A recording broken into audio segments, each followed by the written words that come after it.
Hello friends, അകലെ latest review. Ritika യാമിനിയോട് പറയുക, എൻ്റെ രാധമ്മ എന്തുവായാലും എന്നെ സഹായിക്കാതിരിക്കില്ല ചെറിയമ്മേ. ഞാൻ രാജുവിൻ്റെ വീട്ടിൽ ചെന്ന് രാധമ്മയെ കൊണ്ടും പ്രിയ ചേച്ചിയെ കൊണ്ടും രോഹനോടൊന്ന് സംസാരിപ്പിക്കട്ടെ. അവർ സംസാരിക്കുമ്പോൾ രോഹന് കാര്യമൊക്കെ മനസ്സിലാവും. അല്ലാതെ ഞാൻ സംസാരിച്ചാൽ രോഹൻ അത് കാര്യമായിട്ട് എടുത്തില്ലെങ്കിലോ? എനിക്കും അത് ശരിയാണെന്ന് തോന്നുന്നു മോളെ. മോള് ചെന്ന് രാധമ്മയെ കൊണ്ടും പ്രിയയെ കൊണ്ടും ഒന്ന് സംസാരിപ്പിച്ച് നോക്ക്. എന്നിട്ട് വേണമെങ്കിൽ ഞാനും ശേഖരേട്ടനും കൂടെ ഒന്ന് സംസാരിച്ച് നോക്കാം. എന്നാൽ ഞാൻ ഇപ്പം തന്നെ രാജുവിൻ്റെ വീട്ടിലോട്ടൊന്ന് പോകട്ടെ ചെറിയമ്മേ. മോള് പോയിട്ട് വാ. ഇപ്പോഴാണെങ്കിൽ അംബിക ചേച്ചിയും ദീപക്കും ഇവിടെ ഇല്ല.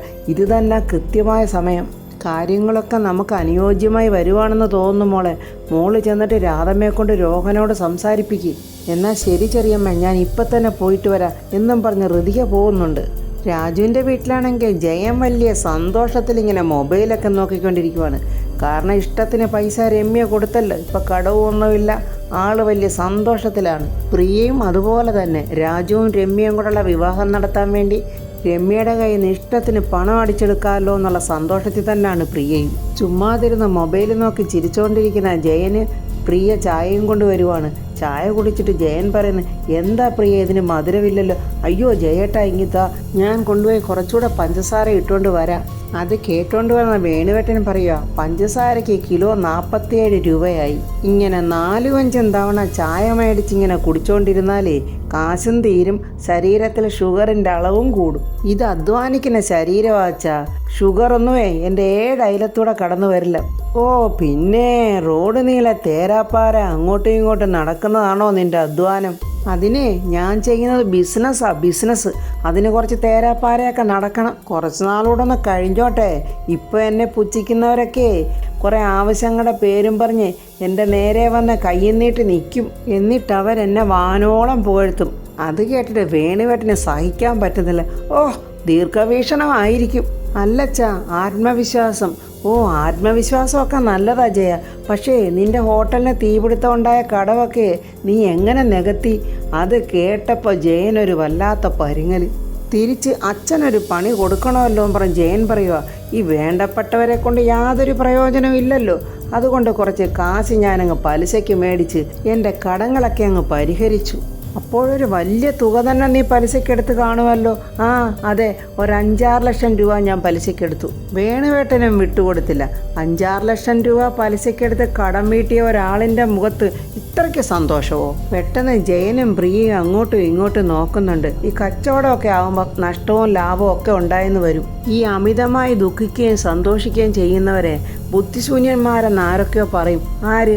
ആ ഏതോ ഒരു മഹാൻ. രാധമ്മ അങ്ങോട്ട് വന്നിട്ട് പറയാം, വേണുവേട്ട മതി, കുറച്ചു നാൾ മുമ്പ് വരെ നിങ്ങൾ വലിയ കൂട്ടായിരുന്നല്ലോ, ഇപ്പോൾ വീണ്ടും തുടങ്ങിയോ? അങ്ങനെ അവരങ്ങോട്ട് സംസാരിച്ചുകൊണ്ടിരിക്കുമ്പോൾ രമ്യയും അവിടെ അച്ഛനും കൂടെ അങ്ങോട്ട് വരുന്നുണ്ട്. രമ്യയുടെ അച്ഛൻ വന്നിട്ട് പറയുന്നു, അല്ല അച്ഛനും മരുമോനും കൂടെ വലിയ ചർച്ചയിലാണെന്ന് തോന്നുന്നല്ലോ. വേണുവേട്ടൻ ചോദിക്കുന്നു, അല്ല രവിയെ ഇത് എത്ര നാളായി കണ്ടിട്ട്? ഇതുവരെ എവിടായിരുന്നു? രാധമ്മയെ കുടിക്കാൻ ചായ എടുക്ക്. വേണ്ട, ഞാനിപ്പോൾ ഭക്ഷണം ഒരു നേരമാക്കി. ഒരു നേരമോ? അതെ, ഒരു ദിവസം ഞാൻ വീട്ടിലിരുന്നപ്പോൾ എനിക്കൊരു പകൽക്കിനാവ്. മക്കൾ 2 കാര്യത്തിൽ ഞാൻ ഒരുപാട് വിഷമത്തിലാണെന്ന് വേണുവേട്ടൻ അറിയാമല്ലോ. മൺമറഞ്ഞു പോയ എൻ്റെ മുത്തച്ഛൻ സ്വപ്നത്തിൽ എന്നോട് വന്ന് പറഞ്ഞു, രവി, നിന്റെ പ്രശ്നങ്ങളൊക്കെ തീരണമെങ്കിൽ നീ ഒരു തീർത്ഥയാത്രയ്ക്ക് പോകണമെന്ന്. രമ്യ ഇങ്ങനെ അച്ഛനെ വല്ലാതെ നോക്കുന്നുണ്ട്. ഇതെപ്പോൾ സംഭവിച്ച്? ഇതൊരു പുതിയ കഥയാണല്ലോ. പ്രിയയ്ക്കും ജയനും നല്ലതുപോലെ മനസ്സിലായി കാര്യങ്ങളുടെ കിടപ്പ് എന്തുവന്ന്. പാല് പൊക്കുമ്പോഴേ എന്തിനാണെന്നുള്ളത് അറിയാമല്ലോ. അങ്ങനെ വേണുവേട്ട ഞാനൊരു യാത്രയങ്ങ് തിരിച്ചു. രുക്മിണിയോട് പോലും ഞാൻ പറഞ്ഞത് മക്കളുടെ വിവാഹകാര്യത്തിലുള്ള രുക്മിണിയോട്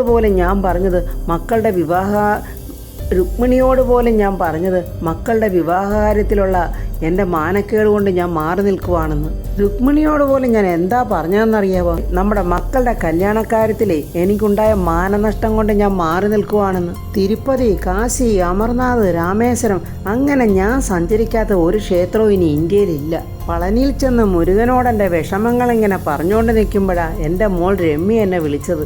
വർമ്മ സാറിൻ്റെ വീട്ടിൽ ചെന്ന് രുക്മിണി തന്നെ രാജുവിൻ്റെയും രമ്യയുടെയും വിവാഹകാര്യത്തെക്കുറിച്ച് സംസാരിച്ചെന്നറിഞ്ഞപ്പോൾ പിന്നെ നിങ്ങൾക്കും ഇതിനകത്ത് യാതൊരു തടസ്സമില്ലെന്നും മനസ്സിലാക്കിയപ്പോൾ പിന്നെ ഞാൻ ഒന്നും നോക്കിയില്ല, വെച്ച് പിടിച്ചിങ്ങ് പോന്നു.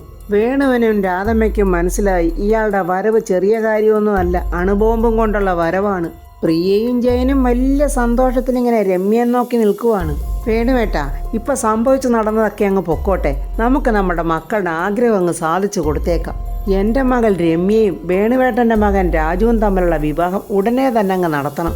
എന്തു മറുപടി പറയണമെന്നറിയാതെ രാധമ്മയും വേണുവേട്ടനും അങ്ങോട്ടും ഇങ്ങോട്ടും ഇങ്ങനെ നോക്കി വിഷമിക്കുവാണ്. എനിക്കറിയാവുന്ന എല്ലാ ക്ഷേത്രങ്ങളിലും പോയി ഞാൻ പ്രാർത്ഥിച്ചു. അവിടെയുള്ള ആരാധനാമൂർത്തികളോടൊക്കെ ഞാൻ യാചിച്ചതുപോലെ ഞാനിപ്പോൾ വേണുവേട്ടൻ്റെ മുന്നിലും യാചിക്കുവാണ്. നമ്മുടെ മക്കളുടെ വിവാഹം നടക്കണം. രുക്മിണിയുടെ വക അഭിനയം കഴിഞ്ഞ് പോയപ്പോഴാണ് അടുത്തതായിട്ട് അച്ഛനെ ഇറക്കിക്കൊണ്ട് രമ്യ വന്നിരിക്കുന്നത്. ആ സമയത്ത് ഋതിക വലിയ സന്തോഷത്തോടെ അങ്ങോട്ട് ഓടി വരുമായിരുന്നു. അപ്പോഴാണ് ഇവരെയെല്ലാം കണ്ട് ഋതിയെ അങ്ങ് സ്തംഭിച്ചവിടെ അങ്ങ് നിന്നുപോയി. രാധമ്മ ഉടനെ പറയുക, അയ്യോ ഋതിക മോള്, വേണുവേട്ടൻ്റെ മുഖത്തും സന്തോഷം, പ്രിയയുടെയും ജയൻ്റെയും രമ്യയുടെയും മുഖത്തൊരു അന്താളിപ്പ്. ദൈവമേ, ഞാനിപ്പോഴിങ്ങോട്ട് വരണ്ടായിരുന്നോ? ഇവരെന്തൊക്കെയോ ചർച്ച ചെയ്യുവാണല്ലോ, എൻ്റെ വരവ് ഇവർ ഇഷ്ടപ്പെടുന്നില്ലയോ എന്നൊക്കെ ഒരു സങ്കടത്തോടെ ഋതിയെ അങ്ങനെ നിൽക്കുവാണ്. രമ്യ മനസ്സിൽ പറയുന്നു, ഈ നാശം പിടിച്ചവൾ ഇവളിപ്പോഴെന്തിനാ ഇങ്ങോട്ട് എഴുന്നള്ളിയത്? എന്നിട്ട് പെട്ടെന്ന് മുഖത്തൊരു ചിരിയോടെ, ഋതികയെ വാ, വന്നിങ്ങോട്ട് ഇരിക്ക് എന്നും പറഞ്ഞ് രമ്യ പോയി ഋതിയെ വിളിക്കുന്നു. എത്രത്തോളം ഋതിയെ വിഷമിപ്പിക്കണോ ആ രീതിയിൽ പ്ലാൻ ചെയ്തുകൊണ്ട് തന്നെ രമ്യ പറയുവാണ്, ഋതികെ, എൻ്റെ അച്ഛനെ ക്ഷേത്ര ദർശനമൊക്കെ മതിയാക്കി വന്നു. ഇപ്പം ഞാൻ എൻ്റെ അച്ഛനെയും കൊണ്ട് ഇങ്ങോട്ട് വന്നതേ ഞാനും രാജുവായിട്ടുള്ള വിവാഹം ഉറപ്പിക്കുന്നതിന് വേണ്ടിയിട്ടാണ്. ഏതായാലും ഋതിക വന്ന സമയം നല്ലതായി. ഋതികയ്ക്കും അറിയാൻ പറ്റിയല്ലോ, ഇനി നീട്ടിക്കൊണ്ട് പോകുന്നൊന്നും അത്ര നല്ലതല്ലല്ലോ. വളരെ പ്രതീക്ഷയോടെ വന്ന ഋതികയ്ക്ക് രമ്യയുടെ വാക്കുകൾ കേട്ട് ഹൃദയം നൊന്ത് നിൽക്കുമ്പോൾ ആ നന്ദിയില്ലാത്ത ജയൻ പറയുന്നു, അതേ, ഇരിക്കേണ്ടടുത്ത് ഇരുന്നില്ലെങ്കിലേ അവിടെ വേറെ വല്ലവരും കയറിയിരിക്കും. അത് കേട്ടിട്ട് രാധമ്മയ്ക്ക് അങ്ങ് ഭയങ്കര ദേഷ്യമായി. ജയ, നീ എന്തുപാടാ ഋതികമ്മളോട് പറഞ്ഞത്? അയ്യോ അമ്മേ, ഞാൻ പരിഹസിച്ച് പറഞ്ഞതല്ല, ഞാൻ പറഞ്ഞതിൻ്റെ പൊരുൾ എന്താണെന്നേ ഋതിക മേഡത്തിന് മനസ്സിലായി കാണും. സങ്കടത്തോടെ ഋതിക പ്രിയയും ജയനെയും നോക്കുമ്പോൾ അവരുടെ മുഖത്തുണ്ടാകുന്ന ഭാവവ്യത്യാസം ഋതികയെ ഭയങ്കരമായിട്ട് വേദനപ്പെടുത്തി. രമ്യയുടെ അച്ഛൻ്റെ വക ഋതികയോടൊരു സംസാരം. മോടച്ഛൻ മോക്ക് ഇഷ്ടമില്ലാത്ത വിവാഹം തീരുമാനിക്കുകയാണെങ്കിൽ മോഡ് ഇഷ്ടം എന്താണെന്നുള്ളത് മോഡ് അച്ഛനോട് മോള് തുറന്നു പറയണം. അല്ലാതെ പാവപ്പെട്ട ഒരു ചെറുക്കൻ്റെ ജീവിതത്തിൽ കയറി കളിക്കുന്നത് ഒട്ടും ശരിയുള്ള കാര്യമല്ല. ഒരക്ഷരം പോലും മിണ്ടാനാകാതെ എല്ലാവരുടെയും മുന്നിൽ അപമാനിതയായി തലകുനിഞ്ഞു നിൽക്കുന്ന ഋതിക മോളെ കണ്ടിട്ട് വേണുവേട്ടന് സഹിക്കാൻ പറ്റുന്നില്ല. വേണുവേട്ടൻ പറയുന്നു, ഇപ്പോൾ എന്തിനാ കഴിഞ്ഞുപോയ കാര്യങ്ങളെക്കുറിച്ചൊക്കെ സംസാരിക്കുന്നത്? രമ്യയുടെ അച്ഛൻ പറയുക, ആരോടെന്ത് പറയാനാണെങ്കിലും എവിടെ വെച്ചാണെങ്കിലും എന്താണാലും ഏതാണെങ്കിലും മുഖത്ത് നോക്കി പറയുന്ന ഒരു രീതിയാണ് എനിക്കുള്ളത്. ഈ കുട്ടിക്കിനി ഞാൻ പറഞ്ഞത് വിഷമമായെങ്കിൽ എനിക്ക് ക്ഷമ പറയുന്നതിനകത്തൊന്നും ഒരു വിഷമവുമില്ല. കുട്ടിക്ക് വിഷമമായെങ്കിൽ ഞാൻ ക്ഷമ ചോദിച്ചിരിക്കുന്നു എന്നിങ്ങനെ ഋതികയോടെ ഒരു പരിഹാസത്തിൽ പറയുന്നുണ്ട്. രാധമ്മ ഉടനെ, ഋതിക മോളെ, മോളിങ്ങോട്ട് വാ, നമുക്ക് അകത്ത് മുറിയിൽ സംസാരിക്കാം. ഋതിക ഉടനെ പ്രിയയെ നോക്കുമ്പോൾ പ്രിയ അല്പം പോലും മൈൻഡ് ചെയ്യാതെ വല്ലാത്ത ഒരു നോട്ടം. ജയൻ്റെയും പ്രിയയുടെയും മുഖത്തുണ്ടായ ഭാവവ്യത്യാസം കണ്ടപ്പോഴേ ഋതികയ്ക്ക് മനസ്സിലായി രമ്യ ഇവരെ എല്ലാവരെയും പണം കൊടുത്ത് വിലയ്ക്ക് വാങ്ങിച്ചു കഴിഞ്ഞെന്ന്. സങ്കടത്തോടെ ഋതിക മനസ്സിൽ പറയുന്നുണ്ട്, ഇനി ഇവിടെ നിൽക്കുന്നത് ശരിയല്ല. ഹൃദയം നുറുങ്ങുന്ന വേദനയോടെ ഋതിക പറയുന്നു, ഇല്ല രാധമ്മേ, ഞാനിപ്പോൾ പോകട്ടെ. നിങ്ങൾ വളരെ പ്രധാനപ്പെട്ട കാര്യങ്ങൾ ചർച്ച ചെയ്തുകൊണ്ടിരിക്കുമല്ലേ, പിന്നെ എപ്പോഴെങ്കിലും സമയം കിട്ടുമ്പോൾ ഞാൻ ഇങ്ങോട്ട് വരാം എന്നും പറഞ്ഞ് ഋതിക അങ്ങോട്ട് ഇറങ്ങുവാണ്. അയ്യോ മോളെ എന്നും പറഞ്ഞ് രാധമ്മ പിന്നാലെ പോകാനൊരുങ്ങുമ്പോൾ രമ്യയുടെ അച്ഛൻ പറഞ്ഞു, വേണ്ട രാധമ്മേ, ആ കുട്ടി പോകുന്നെങ്കിൽ അങ്ങ് പൊയ്ക്കോട്ടെ, നമുക്കിനിയെങ്കിലും നമ്മുടെ കാര്യങ്ങൾ സംസാരിക്കാം. ഹൃദയം പൊട്ടി കരഞ്ഞുകൊണ്ട് പോകുന്ന ഋതികയുടെ പിന്നാലെ രമ്യ ഓടിച്ചെന്നിട്ട് പറയുന്നു, ഒന്ന് നിന്നേ, നിനക്ക് നാണമുണ്ടോടി വീണ്ടും ഇങ്ങോട്ട് കയറി വരാൻ? നിന്റെ അച്ഛൻ്റെ മുന്നിൽ വെച്ച് നീ എല്ലാം പറഞ്ഞ് അവസാനിപ്പിച്ചതല്ലേ, പിന്നെ എന്തിനാടി എന്തെങ്കിലും ഉണ്ടെങ്കിൽ ഉടനെ ഇങ്ങോട്ട് കെട്ടിയെടുക്കുന്നത്? ഇനി നീ ഇങ്ങോട്ട് വന്നാൽ എന്താ ഉണ്ടാകുന്നതെന്നേ നിനക്കിപ്പോൾ മനസ്സിലായല്ലോ. ഇപ്പോഴാണെങ്കിലേ ജയൻ ചേട്ടനും പ്രിയ ചേച്ചിയൊക്കെ എൻ്റെ സൈഡാ, നാളെ ഇനി രാധമ്മയും വേണുവെങ്കിലും കൂടെ എൻ്റെ സൈഡാകും. എല്ലാം ഇപ്പോൾ നിനക്ക് മനസ്സിലായി കാണുമല്ലോ. എന്നാ നീ ഇനി പൊയ്ക്കോ, ഇനി ഒരിക്കലും നീ ഇങ്ങോട്ട് തിരിച്ചു വന്നേക്കരുത്. വന്നാൽ ഇന്നുണ്ടായതിനേക്കാളും വലിയ അപമാനമായിരിക്കും നിനക്കുണ്ടാകുന്നത്. അവളുടെ അഹങ്കാരത്തിന് ഒരു മറുപടിയും പറയാതെ പാവം ഋതിക അവളെ ഒന്ന് നോക്കിയിട്ടങ്ങ് നടന്നു പോവുകയാണ്. വീട്ടിൽ വന്നിട്ടും ഋതികയ്ക്ക് ഒരു സമാധാനമില്ല. രാജുവിൻ്റെ വീട്ടിലുണ്ടായ അപമാനം ഓർത്തിട്ട് അവൾക്ക് സഹിക്കാൻ പറ്റുന്നില്ല. രാധമ്മയെ കൊണ്ട് രോഹൻ്റെ അടുത്ത് കാര്യങ്ങളൊക്കെ പറഞ്ഞ് ധരിപ്പിക്കാമെന്ന് വിചാരിച്ചതാണ്. ഇനി അത് നടക്കുമെന്ന് തോന്നുന്നില്ല. ഇനി ഞാൻ തന്നെ ഇതിനൊരു മാർഗം കണ്ടുപിടിച്ചേ പറ്റൂ. ഋതിക പെട്ടെന്ന് തന്നെ രോഹന് മെസ്സേജ് ഇടുവാണ്. ദീപക്കുമായിട്ടുള്ള വിവാഹം മുടക്കി പോയതിൻ്റെ കാരണവും രാജുവായിട്ടുള്ള ഇഷ്ടവും അങ്ങനെ സകല കാര്യങ്ങളും അവളെ മെസ്സേജിൽ എഴുതുന്നുണ്ട്. എൻ്റെ ഹൃദയത്തിൽ എൻ്റെ രാജുവിനോടുള്ള പ്രണയം മാത്രമാണ്. മനസ്സിൽ ഒരാളെ വെച്ചിട്ട് വേറൊരാളെ വിവാഹം കഴിക്കാൻ ഈ ഋതികയ്ക്ക് സാധ്യമല്ല. ഇതൊക്കെ എനിക്ക് രോഹനോട് നേരിട്ട് പറയാനുള്ള ധൈര്യമില്ല. അതുകൊണ്ടാണ് ഞാൻ ഈ മെസ്സേജ് ഇടുന്നത്. രോഹൻ എന്നെ മനസ്സിലാക്കണം.